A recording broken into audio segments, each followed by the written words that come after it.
beriladi.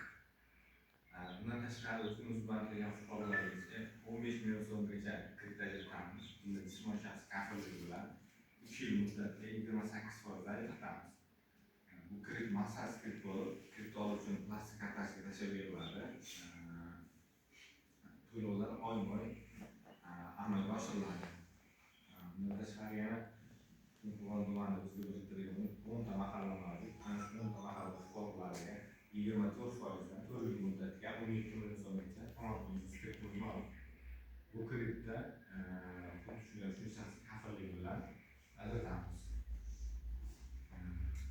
Savollar bo'lsa. Bizda Tivet mahallasi Tivet mahallasi maktab qurilmagan mahalla. bizim mahallemizde sahavatının kuşlandı. Ya Tivet bu ne pek ne oluyor? Sahavatları var mı? Yo'q, saxovatlarimiz mahallasida bor. Bizda